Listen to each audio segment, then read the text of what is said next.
नमस्कार, मैं नियाज खान और आप देख रहे हैं न्यूज एक्सप्रेस। लाल किले पर देश की आन बान शान तिरंगा फहराया जाता है और यहीं से भारत का प्रधानमंत्री देश और दुनिया को अपनी ताकत का एहसास कराता है। लेकिन पिछले 10 साल में पहली बार मोदी बैकफुट पर नजर आए और राहुल गांधी को दुनिया देखती रह गई।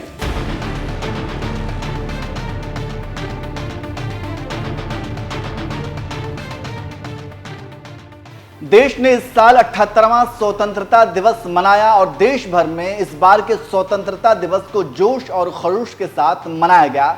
लेकिन एक दिलचस्प बात यह रही कि पिछले 10 साल से लाल किला पर देश अपना स्वतंत्रता दिवस मनाया, लेकिन विपक्ष का नेता इन सालों में नजर नहीं आया। इसका कारण था कि जनता ने उतनी सीटें किसी पार्टी को नहीं दी जिससे वो विपक्ष का नेता बन सके, क्योंकि देश के विपक्ष का नेता बनने के लिए कम से कम 55 सीट होना अनिवार्य है।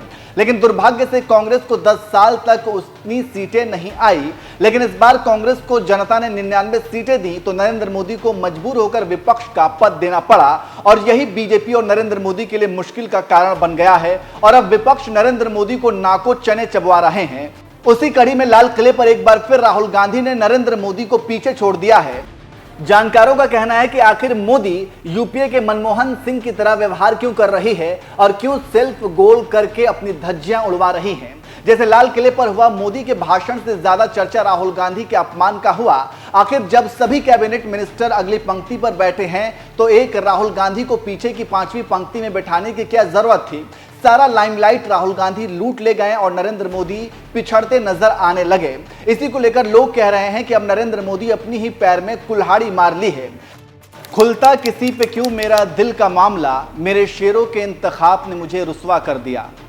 आखिर बीजेपी और मोदी सेल्फ गोल क्यों कर रहे हैं। जानकारों की माने तो कांग्रेस का हमेशा से यह आरोप रहता है कि नरेंद्र मोदी कांग्रेस से नफरत करती है और जब भी मौका मिलता है तो राहुल गांधी को नीचा दिखाने का काम करते हैं। ऐसे में लाल किले पर जो नरेंद्र मोदी ने किया उसकी आलोचना सभी ने की है और जहां स्वतंत्रता दिवस पर मोदी के भाषण की चर्चा होनी चाहिए थी तो राहुल गांधी की होने लगी और मोदी पिछड़ गए।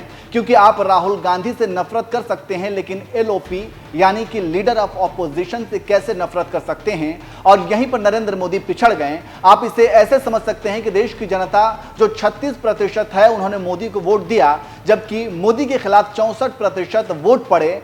ये वोटर नरेंद्र मोदी के खिलाफ हो सकते हैं, बीजेपी के खिलाफ हो सकते हैं, लेकिन वो पीएम के खिलाफ नहीं हो सकते, क्योंकि पीएम एक पद है जो देश की इज्जत है। इसके खिलाफ कैसे कोई हो सकता है।